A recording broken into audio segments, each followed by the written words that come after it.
Hola oyentes de Radio Sefarad y bienvenidos a Milim, la historia de las diásporas de la mano de Alicia Benmergui. ¿Qué tal, Alicia? Muy bien, siempre con esta historia, como yo siempre digo, intrincada. Nunca me acuerdo laberíntica, nunca me acuerdo del sinónimo para usar estas historias judaicas, para usar con respecto a estas historias judaicas.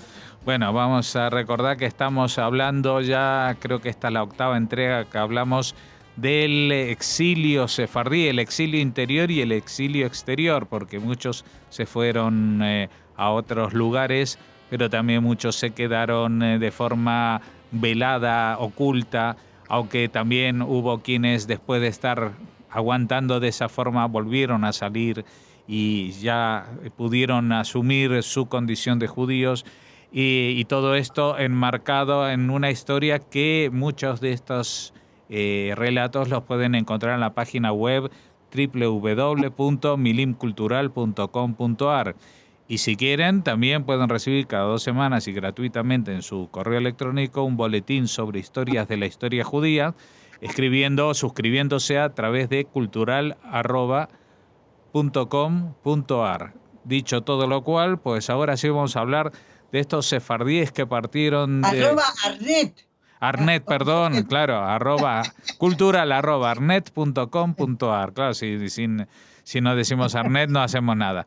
Y vamos a hablar de sefardíes que estuvimos hablando de sefardíes en Holanda, en varios lugares, y ahora seguimos también en Europa Occidental, pero incluso más al norte, en Hamburgo, ¿no? Sí, tal cual. Lo que pasa es que es una diáspora de diásporas. Hay tanto de esto para... Si uno lo encuentra, siempre me acuerdo de esa de esta documental. ¿Te acordás que escribieron que creo que la hizo la televisión española, que se llama El último sefaradí? Y qué ofendida que estaba la gente de acá, porque este último sefaradí ni se enteró ni se acordó de estos sefaradíes que hay en América del Sur. Pero bueno, así que sí, tenemos mucho más para hablar de todos estos judíos que se dispersaron por el resto del mundo, llevando una cultura propia, una manera de hablar, que en algunos casos se mantiene y en otros desapareció, pero que es una cosa increíble. Yo lo escribí porque para mí es algo absolutamente sorprendente, como esta gente que había estado apartada del judaísmo, que lo había tenido que practicar secretamente, lo recupera. Y siguen siendo judíos en medio de un peligro enorme, porque la Inquisición no perdonaba, porque estos judíos de Hamburgo que se van a instalar lo van a hacer en una ciudad que es protestante. Allí católicos no hay, después de la guerra religiosa que hubo en Europa, la guerra de los 30 años, donde se dividieron estos principados, reinos y de toda clase que había en lo que era el antiguo imperio sacro-romano germánico, y Hamburgo era protestante, pero además protestante luterana, y ya se sabe que Lutero detestaba a los judíos. El antijudaísmo y el antisemitismo alemán, hay una parte que proviene de Lutero, y te digo que no son chistes, es terrible. Así que bueno, y estos judíos muy adinerados, la mayor parte de ellos, muy aristocráticos. Ellos se sintieron, yo creo que todos los que están siguiendo esta historia, lo que pueden darse cuenta es que la mayor parte de estos judíos, que los llaman marranos o portugueses, a Nassau, el nombre que prefieran, todos estos, desde los de Livorno, después van a ser los tunecinos, los de, me olvidé el nombre, los de Bayona, los de Ámsterdam, todos ellos, y ahora van a ser los de Hamburgo, tienen una autoconciencia extremadamente orgullosa por sus orígenes, y además porque, bueno, son adinerados, tienen una apariencia externa con esos apellidos o españoles o portugueses que oculta su verdadera identidad, y lo que, al ser tan adinerados, tienen un estilo de vida muy parecido a los cortesanos españoles. Dicen que cuando llegaron a Hamburgo, pero pasó lo mismo en Ámsterdam, nadie se dio cuenta nadie ni siquiera los pensó como judíos. Habría que ver, ¿no? Porque también hay que ver qué judíos conocían en esa época, si los estamos comparando con los judíos pobres de Polonia o de eh, Europa Oriental. Pero porque vinieron con criados, bajaban de unos carruajes, con unas ropas, con un estilo que no se daban cuenta que no eran judíos. Y también esto... eh, a ver, señala otra característica de los judíos sefaradíes en general, de muchísimos, o no sé si muchísimos, yo no sé si conozco muchísimos, pero muchos de los que yo conozco tienen una capacidad de doble identidad, sobre todo en estos países como el nuestro, con esos apellidos que no la mayor parte de la gente ignora que son judíos. Si te llamás García acá en la Argentina, si te llamás Pérez o Fernández, ¿quién va a pensar que sos judío? Ni se les ocurre. Y entonces, y hay otros que no son tan emblemáticamente españoles, pero bueno, no parecen judíos. Y entonces los sefaradíes tienen como una cosa de, bueno, no importa si no se les nota como al resto, porque bueno, yo soy Wisniewski. Hay en algunos lugares donde acá me llaman Alicia, nadie va a pensar que yo soy gallega o española. Pero bueno, con respecto a los judíos sefaradíes, es muy fácil esta cosa de una doble identidad. Bueno, porque además la historia los acostumbró así, de alguna manera. Tampoco es que ahora se conserve tanto esto, porque bueno, hay muchos judíos sefaradíes que hacen gala y muestra de su origen. Bueno, estos judíos que llegaron a Hamburgo son judíos que empiezan a salir de Portugal más o menos para el 1580.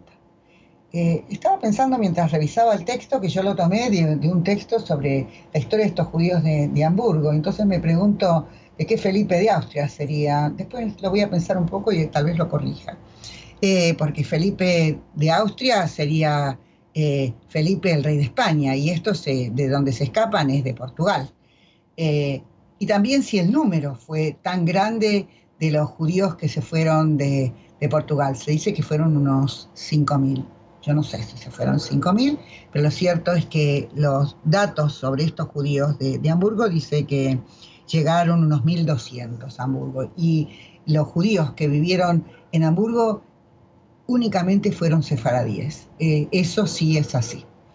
Y llegan más o menos para el siglo XVII, en su deambular, en su búsqueda de un lugar para residir que más o menos, donde puedan tener una vida aceptable y puedan volver a sus prácticas religiosas. Y eso es lo que a mí me sorprende. Yo creo que una vez, yo conté que se lo dije a Bastel y me dijo, ¿de verdad les sorprende? Sí, bueno, por lo menos de ellos sí, porque evidentemente lo tenían todos. Y si no se presentaban como judíos o si no volvían a su viejo origen, no les hubiera pasado nada, como a muchos de ellos que verdaderamente lo hicieron, se convirtieron y listo, se borraron de su pasado judío. Bueno, estos no. Y entonces se van a instalar ahí donde llegan en principio unos pocos, unos 125 adultos, además llegan con sus criados y con sus familias, y al principio la ciudad no quiere saber nada con ellos, ¿no? Esto es en 1603, no los quiere recibir. Y bueno, finalmente piden autorización a otros lugares, sobre todo los protestantes, la iglesia protestante no quiere saber nada de tener judíos ahí. Pero bueno, el gobierno decide que les va a cobrar un alto precio para estar ahí. Siempre me vuelve a la memoria, hay un viejo dicho en Yiddish que me cuesta mucho así decirlo, de un saque que es duro ser judío, o es difícil ser judío, porque tenían que pagar muy caro para poder residir ahí y entonces los dejan, pero lo que no podían era practicar abiertamente su religión. Bueno, como ya dije, ellos eran muy parecidos a todos los que vivían ahí en Bayona, en Burdeos, en Ámsterdam, en un montón en el Caribe, después en los que van a estar en Estados Unidos, los que van a estar en Londres. Son como una especie de gran diáspora, pero además también una gran familia, que eso fue lo que conté con la historia de los judíos de Bayona. ¿Por qué? Porque cuando tienen que buscar un candidato para sus hijas o tienen que hacer negocios, primero los hacen entre ellos, están comunicados y relacionados entre ellos, y eso es lo que les da una fuerte característica, ¿cómo se llama? Internacional, y cómo sería la otra palabra cuando uno habla... Cosmopolita. Cosmopolita, sí, claro, ahora hablan varios idiomas, tienen esta doble personalidad que les hace entrar y salir perfectamente de un montón de lugares. Yo la vez pasada hablé del virreinato creo que hablé, ¿no? Del virreinato de Nueva España, donde están en todas partes, acá estaban en el Perú, estaban en un montón de lugares, por supuesto en el Brasil, ni que decir tiene, y hacen negocios,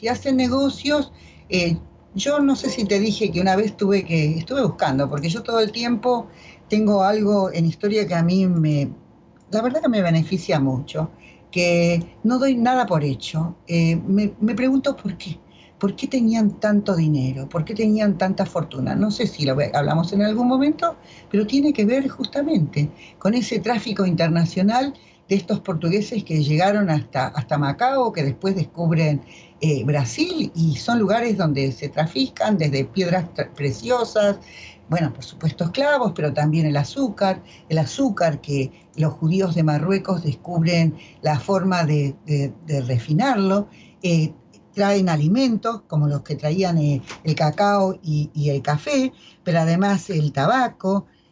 No hay que olvidarse que en un momento dado los judíos que van a ir a Turquía traen el tabaco, y el tabaco es americano.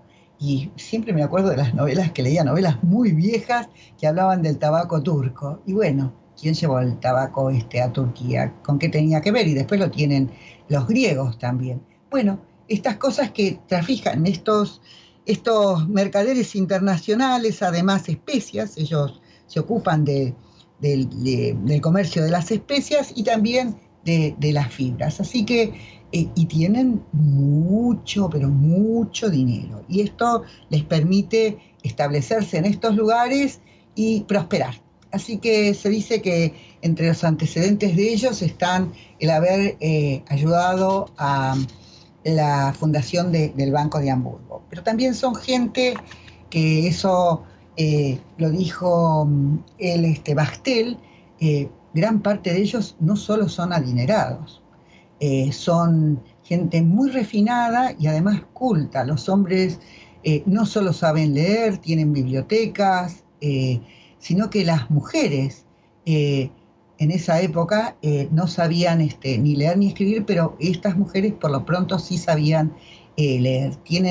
Basta leer la historia de él, de Mozart, como él tocó en muchas, cuando el padre lo llevaba, él tocó en muchas de estas familias sefaradíes en Londres, en Ámsterdam. Él tocaba sus piezas musicales en muchas de estas familias. Y de estas familias hay una característica de la cual en algún momento te quiero mencionar. Una de las características es que estos judíos eran o administradores o embajadores. Entonces están los Teixeira, el padre y el hijo, que eran los administradores de la fortuna de la reina Cristina de Suecia, pero que también eran sus embajadores ahí en Hamburgo. También están Abençur.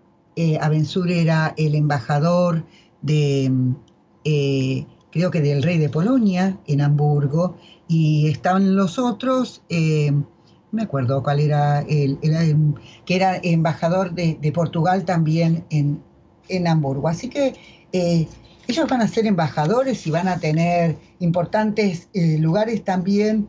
Este era Núñez da Costa. Así que en esta cosa cosmopolita que recorren el mundo, que tienen sus familias, y además me imagino que esta asociación que tienen internacional, que es tan grande, favorece mucho también el desarrollo de los negocios y de un montón de actividades. Eso es pero muy visible cuando uno ve cómo se van desde Estados Unidos, se van a Londres, cómo entre ellos hay periodistas, hay artistas, pero ahora estamos hablando de los judíos de Hamburgo, así que no me voy a dispersar.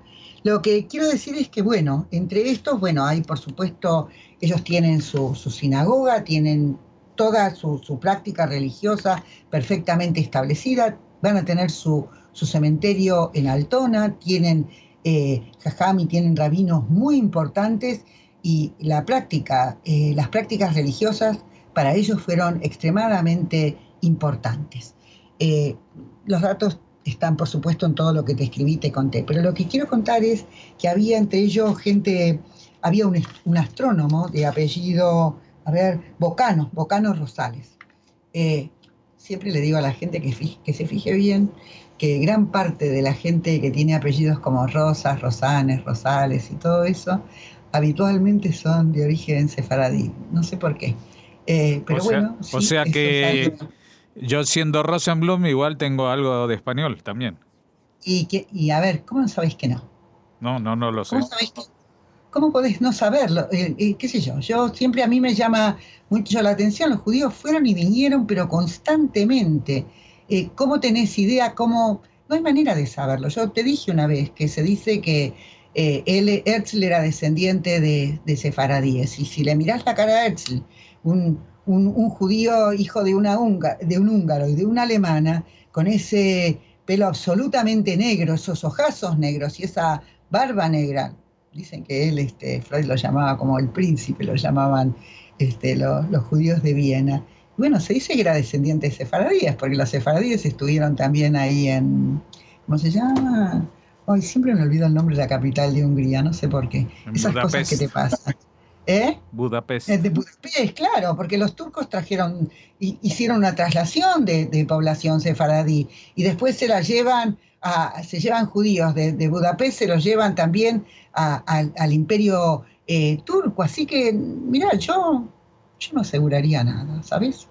Bueno, lo cierto es que estos judíos, Rosales es un gran astrónomo, está uno que Joseph Frances, que era un gramático, y está un muy importante y muy buen médico que es Benedicto de Castro, que el padre y él fueron afamados médicos.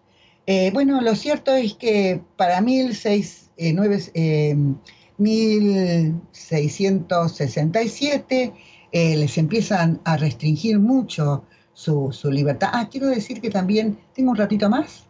Sí, un poquito. Bueno, la historia de estos judíos de Hamburgo está muy relacionada con el Shabbatai Tzvi. Y voy a contar una especie de chiste. Yo una vez fui acá a dar una charla en una comunidad alemana, ¿no? De judíos alemanes.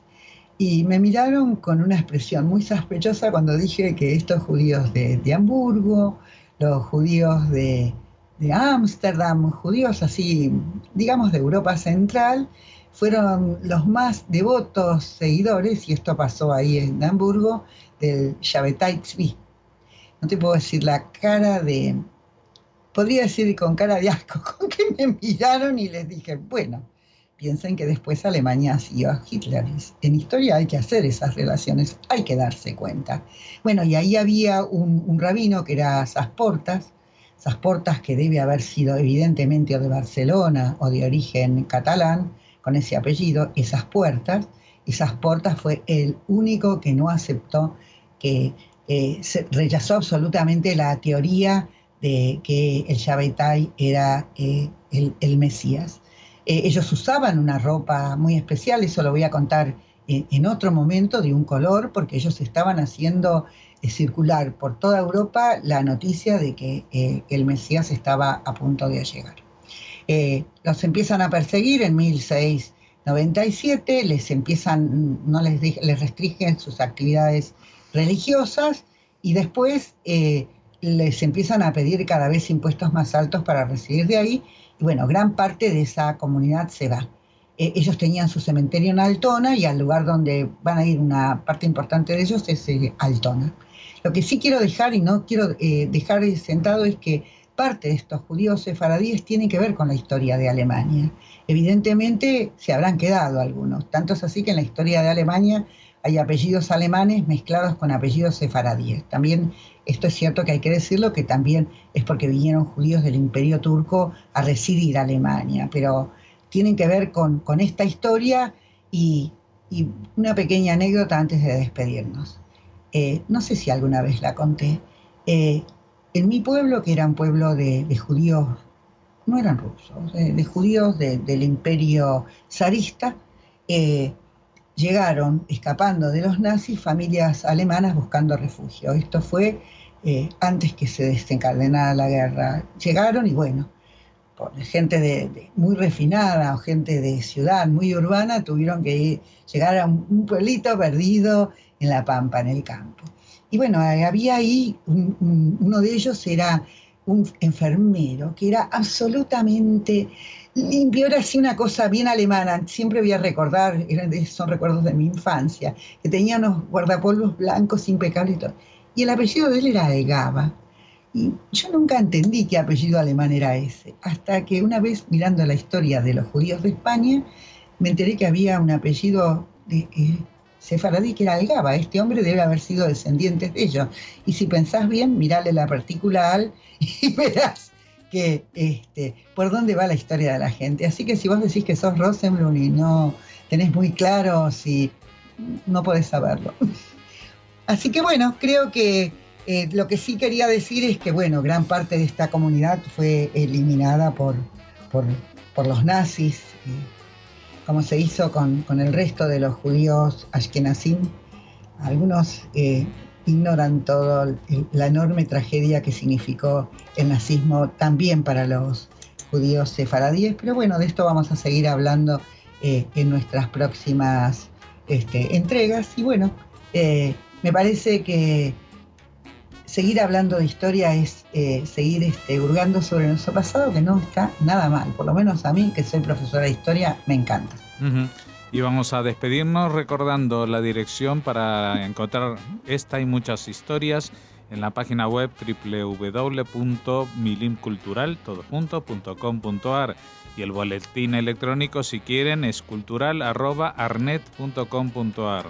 Muchas gracias, Alicia Benmergui, por esta entrega, y seguiremos dentro de 2 semanas hablando de este exilio interior y exterior de los judíos de origen sefardí. Muchas gracias. Gracias a vos.